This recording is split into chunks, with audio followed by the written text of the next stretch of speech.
இன்றைக்கி வீடியோ எதை பற்றின்னு பார்த்தீங்கன்னா கோல்டு லோன் பற்றி தாங்க. ஒவ்வொரு குடும்பமுமே பார்த்திங்கன்னா அவங்களோட அவசர தேவைக்கு கோல்டு லோன் அப்படிங்கிறது எடுத்திருப்பாங்க. ஸோ சில பேர் அவங்கவுங்க வருமானத்துக்கு தகுந்த நிறைய நகை வச்சுருப்பாங்க, சில பேர் கம்மியாக வச்சுருப்பாங்க. ஸோ அதை எப்படி நம்ம கூடி சீக்கிரம் எப்படி கொஞ்சம் கொஞ்சமாக நம்ம பணத்தை கட்டி மீட்கலாம் அப்படிங்கிறது சின்ன சின்ன டிப்ஸ் அண்ட் ட்ரிக்ஸ்லாம் இந்த வீடியோவில் நான் சொல்லியிருக்கேன். கண்டிப்பாக யூஸ்ஃபுல்லாக இருக்கும், அதனால் ஸ்கிப் பண்ணாமல் பாருங்கள். முதல்ல நம்ம என்ன செய்யணும்னா, நம்மளுக்கு எவ்வளோ கடன் இருக்குது, அதாவது எவ்வளோ நகை வச்சுருக்கீங்க அப்படிங்கிறத முதல்ல நீங்கள் ஒரு நோட்டில் எழுதுங்க. நம்மளோட கடன் தெரிஞ்சால் தான் அதை நம்ம அடைக்கிறதுக்கான வழியும் நமக்கு தெரியும். எவ்வளோ நகை வச்சுருக்கோம், அது எவ்வளோவுக்கு வச்சுருக்கோம் அப்படின்னு தெரியலனா எப்படி நம்ம அதை மீட்க முடியும் சொல்லுங்கள் பார்ப்போம். ஸோ இப்போ நம்ம என்ன பண்ண போகிறோன்னா, நம்மளோட வருமானம் எவ்வளவு அதை முதல்ல எழுதிக்கணும். ஒரு சைடில் உங்களோட வருமானம் எழுதிக்கோங்க, இன்னொரு சைடில் நகை கடன் உங்களுக்கு எவ்வளோ இருக்குது அப்படிங்கிறத எழுதிக்கோங்க. இப்போ 25,000 வருமானம் இருக்குது அப்படின்னா ஒருத்தவங்களுக்கு, அவங்களுக்கு ஜுவல் லோன் பார்த்திங்கன்னா 2 lakhs இருக்குது. இதை எப்படி அவங்க கொஞ்சம் கொஞ்சமாக பணம் கட்டி மீட்கலாம்? இப்போ இவங்க 1 இயருக்குள்ளே மீட்க முடியுமானா முடியாது. என்னென்னா அவங்களோட சேலரியே 25,000 தான். உங்களுக்கு தெரிஞ்சவங்க சீட்டு போடுறாங்க, சீட்டு பிடிக்கிறாங்க அப்படின்னு சொன்னால் அதில் நீங்கள் ஜாயின் பண்ணிக்கிட்டிங்கன்னா உங்களுக்கு நீங்கள் எப்போ உங்களுக்கு வேணுமோ நீங்கள் எடுத்துக்கலாம். எடுத்து நீங்கள் ஜுவல்லை மீட்டுட்டு அதுக்கப்புறம் நீங்கள் அவங்கக்கிட்ட பணத்தை கட்டிட்டு வரலாம். அது ஒரு ஆப்ஷன் இருக்குது, அது இருக்கிறவங்களுக்கு. ஸோ எல்லாருக்குமே அந்த ஆப்ஷன் இருக்கிறதில்ல, எல்லாருக்குமே தெரிஞ்சவங்க சீட்டு பிடிக்கிறதில்ல. ஸோ நம்பிக்கையானவங்களாக இருந்தால் மட்டும் சேருங்க, எல்லாருக்கிட்டேயும் சேராதீங்க. அவங்க கொஞ்சம் ஒரு சொந்த வீடு அவங்களுக்கு இருக்கணும், ஸோ அவங்க பழக்கப்பட்டவங்களாக இருக்கணும், அந்த மாதிரி இருந்தால் மட்டும் சேருங்க. யார் என்னன்னு தெரியாதவங்கள்ட்டலாம் நீங்கள் போய் சேராதீங்க. ஸோ அந்த மாதிரி எந்த ஆப்ஷனுமே இல்லாமல் இருக்காங்க அப்படிங்கிறவங்க எப்படி அவங்க நகையை மீட்கலாம் அப்படிங்கிறத இந்த வீடியோவில் நான் சொல்லியிருக்கேன்.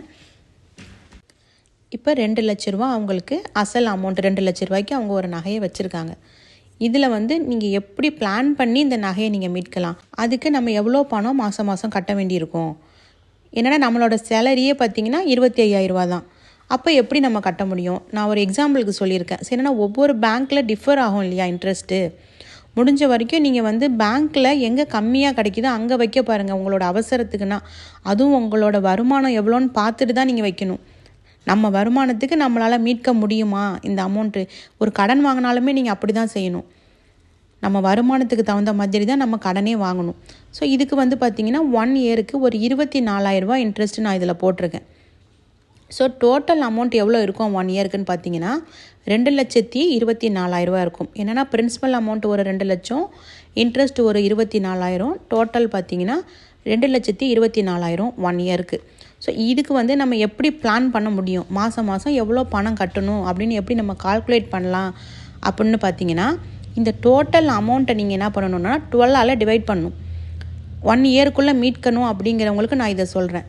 நீங்கள் 12ஆல் டிவைட் பண்ணும் போது நமக்கு எவ்வளோ அமௌண்ட்டு தேவைப்படும் அப்படின்னு பார்த்தீங்கன்னா 18,666 தேவைப்படும் ஒரு மாதத்துக்கு. இங்கே நமக்கு சம்பளமே பார்த்திங்கன்னா 25,000 தான். இதில் எப்படி நம்மளால் இவ்வளோ அமௌண்ட்டு கட்டி 1 இயருக்குள்ளே மீட்க முடியும்? கண்டிப்பாக முடியாது. அதுக்கு நீங்கள் என்ன பண்ணணுன்னா உங்களோட சேலரியை இன்க்ரீஸ் பண்ணணும்.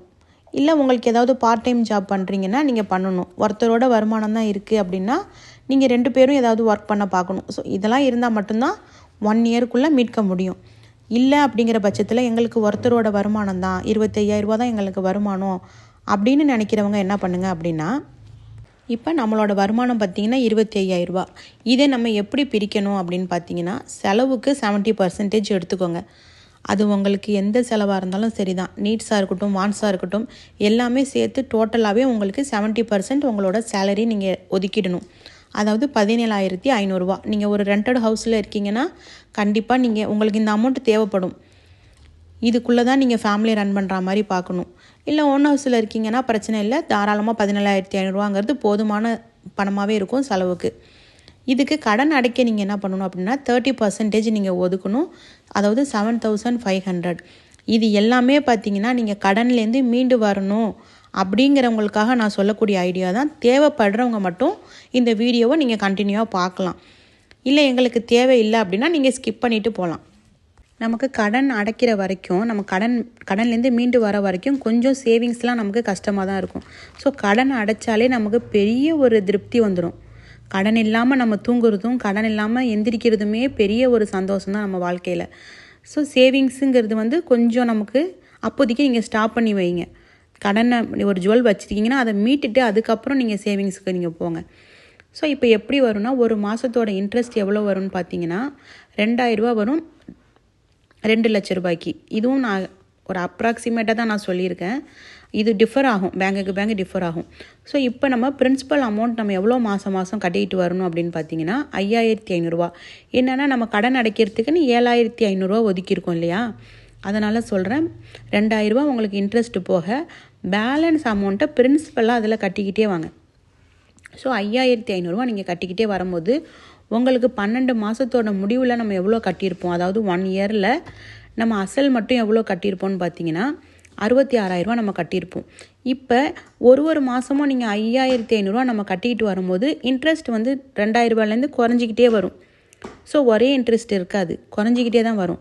அந்த 100 ரூபா மிச்சமானாலும் அந்த இன்ட்ரெஸ்ட் என்ன பண்ணுங்கள், இப்போ 5500 ரூபா கட்டுற இடத்துல 5600 ரூபான்னு கட்டுங்க. 500 ரூபாய்க்கு பதிலாக 600 ரூபா கட்டுங்க. அந்த இன்ட்ரெஸ்ட் அங்கே உங்களுக்கு குறைய அந்த பணத்தை நீங்கள் அசலில் கட்டிகிட்டே வாங்க. ஸோ இந்த மாதிரி 1 இயரில் நீங்கள் 66,000 ரூபா கட்டிட்டிங்கன்னா பேலன்ஸ் எவ்வளோ இருக்கும் அப்படின்னு பார்த்தீங்கன்னா 1,34,000 ரூபா தான் உங்களுக்கு இருக்கும். இப்போ 2 லட்ச ரூபாங்கிறது நமக்கு குறைஞ்சிருச்சு, 66,000 ரூபா குறைஞ்சிருச்சு. இதுவே நீங்கள் நகையை பிரித்து வச்சுருந்தீங்க அப்படின்னா இந்த அமௌண்ட்டுக்கு இருந்த நகையை நீங்கள் எடுத்துக்கலாம். ஸோ அந்த ஆப்ஷன் உங்களுக்கு இருக்கும். இப்போ 2 லட்ச ரூபாய்க்கு நீங்கள் 3 நகையை வச்சுருக்கீங்க அப்படின்னா அப்போ அந்த 66,000 ரூபாய்க்கு என்ன நகை இருக்குது அப்படிங்கிறத பார்த்து நீங்கள் எடுத்துக்கலாம். இல்லை நாங்கள் ஒரே ஜுவல்லாக வச்சுருக்கோங்கும் போது நீங்கள் கொஞ்சம் இப்படி பணம் கட்டி அதை குறைச்சிக்கிட்டே ரெடியூஸ் பண்ணிகிட்டே வர பார்க்கணும். ஸோ இந்த மாதிரி நம்ம கட்டுறதுனால நம்மளுக்கு ஃபஸ்ட் இயரில் நம்ம பணம் கட்டி 66,000 ரூபா அசல் கட்டிட்டோம். இப்போ 2வது வருஷம் ஆரம்பிக்க போகுது. இப்போ 2 லட்ச ரூபா இருந்த லோன் நமக்கு எவ்வளோ ரெடியூஸ் ஆகிருக்கும் அப்படின்னு பார்த்தீங்கன்னா 1,34,000 ரூபாவாக மாறி இருக்கும். ஸோ இவ்வளோ தான் நமக்கு கடன். இப்போ 2 லட்ச ரூபா கடன் நமக்கு குறைஞ்சிருச்சு, 1 இயரில் குறைஞ்சிருச்சு. இதெல்லாம் நம்மளாக ஏதாவது ஒரு முயற்சி பண்ணினா தான் நடக்கும். ஸோ நம்ம கையில் காசு இல்லை அப்படின்னு நம்ம உட்காந்துருந்தோன்னா நம்ம நகை வந்து நம்ம மீட்க முடியாது. அது வச்ச மாதிரியே தான் இருக்கும். ஸோ இப்போ என்ன பண்ணணும் அப்படின்னா இதுக்கு எவ்வளோ இன்ட்ரெஸ்ட் வரும் ஒரு மாதத்துக்கு அப்படின்னு பார்த்தீங்கன்னா இப்போ 1500 ரூபா தான் இன்ட்ரெஸ்ட் வரும். ஸோ பிரின்சிபல் நம்ம எவ்வளோ கட்டுவோம்னா முன்னாடி கட்டினதை விட இப்போ அதிகமாக கட்டுவோம். என்னென்னா நம்ம இன்ட்ரெஸ்ட் அங்கே 2000 ரூபா போட்டிருந்தோம் ஃபஸ்ட் இயருக்கு, இங்கே 1500 ரூபா தான் இன்ட்ரெஸ்ட்டுங்கும் போது அந்த 500 ரூபாவை நம்ம பிரின்சிபல் அமௌண்ட்டில் சேர்த்துட்டு வருவோம். ஸோ இது பிரின்சிபல் பார்த்தீங்கன்னா நீங்கள் 6000 ரூபா கட்டுங்க. இதுவும் அதே மாதிரியே தான். நீங்கள் மாதம் நீங்கள் பிரின்சிபல் 6000 ரூபா கட்டும் போது உங்களோட அசல் குறைஞ்சிக்கிட்டே வரும். அதுக்கு தகுந்த இன்ட்ரெஸ்ட்டும் உங்களுக்கு குறையும். ஸோ அந்த இன்ட்ரெஸ்ட் எவ்வளோ அமௌண்ட் குறையுதோ அதை எடுத்து நீங்கள் அசலில் கட்டிகிட்டே வாங்க. இப்போ 6000 ரூபானா 6100 6200ன்னு நீங்கள் கட்டிக்கிட்டே வாங்க. இந்த மாதிரி நீங்கள் 1 இயர் கட்டும் போது 72,000 ரூபா அசல் கட்டியிருப்பீங்க. ஓகேவா? ஸோ அதை விட நீங்கள் நான் சொன்ன டிப்ஸ்லாம் ஃபாலோ பண்ணிங்கன்னா கொஞ்சம் கூட தான் கட்டியிருப்பீங்க. நெக்ஸ்ட்டு பார்த்தீங்கன்னா 3வது வருஷத்தில் இப்போ எவ்வளோ கடன் இருக்குது அப்படின்னு பார்த்தீங்கன்னா 2 லட்ச ரூபா கடன் இப்போது உங்களுக்கு 62,000 ரூபா மட்டும்தான் இருக்கும். ஸோ இந்த 62,000 ரூபாய்க்கு ஒரு மாதத்தோட இன்ட்ரெஸ்ட் எவ்வளோன்னு பார்த்தீங்கன்னா ஒரு 700 வருதுன்னு வச்சுக்கோங்களேன். 700 வந்ததுன்னா உங்களுக்கு அதில் பிரின்சிபல் அமௌண்ட் நீங்கள் எவ்வளோ கட்டுவீங்கன்னா 6,800 ரூபா கட்டுவீங்க. என்னென்னா இன்ட்ரெஸ்ட் நம்மளுக்கு கம்மியாயிடுச்சு. ஸோ அந்த அமௌண்ட்டை நம்ம அசலில் கட்டிகிட்டே வருவோம். இந்த மாதிரி கட்டும் போது நீங்கள் 9 மாதத்துலேயே பார்த்தீங்கன்னா 61,200 ரூபா. அப்போ இந்த இடத்துல பார்த்தீங்கன்னா உங்களுக்கு 62,000 ரூபாவை நீங்கள் கட்டி முடிச்சிருப்பீங்க. நான் வந்து 6,800 ரூபா கணக்கு பண்ணி நான் வந்து 9 மாதத்தில் முடியுதுன்னு சொல்லியிருக்கேன். அதுக்கு முன்னாடியே உங்களுக்கு முடிஞ்சிடும். ஸோ இந்த மாதிரி நீங்கள் டிப்ஸ் எல்லாம் ஃபாலோ பண்ணிவிட்டு வந்து கட்டிகிட்டு இருந்தீங்கன்னா உங்களுக்கு 2.5 வருஷத்துலேயே உங்களோட ஜுவல்லை நீங்கள் மீட்டுட்டு வந்துட முடியும். இல்லை முதல்ல நம்ம எந்த கடனாக இருந்தாலும் சரி தான், ஒரு ஜுவல்லாக இருந்தாலும் சரி, யார்ட்டையாவது போய் கடன் கேட்க போகிறீங்கனாலும் சரி தான், எதுக்காக நம்ம முதல்ல கடன் வாங்குகிறோம், இதை அடுத்தவங்களை திருப்திப்படுத்துறதுக்கா இல்லை நம்மளை திருப்திப்படுத்திக்கிறதுக்காங்கிறத முதல்ல நம்ம யோசிக்கணும். ஸோ தவிர்க்க முடியல அந்த இடத்துல நமக்கு தேவைப்படுது அப்படின்னா நம்ம ஜுவலாக இருந்தாலுமே நம்ம வச்சுக்கலாம், தப்பு இல்லை. ஒரு எஜுகேஷனுக்காக இருக்கட்டும், ஒரு இடம் வாங்க போகிறோம், இல்லை வீடு கட்ட போகிறோம், இதெல்லாம் ஒரு நல்ல கடன் தான். ஸோ அந்த மாதிரி இருந்தால் கூட நம்மளோட வருமானத்துக்கு தகுந்த மாதிரி தான் நம்ம பார்த்துக்கணும். ஒன்று நம்ம கடன்னு நம்ம இறங்கிட்டோன்னா அதன்லேருந்து நம்ம வெளியில் வர முடியும். நமக்கு ஒரு வருஷம் 2 வருஷம் இல்லை ஒரு 3 வருஷம் இதுக்குள்ளே நம்மளால் அதுலேருந்து வெளியில் வர முடியுமா அப்படின்னு யோசிச்சுக்கோங்க.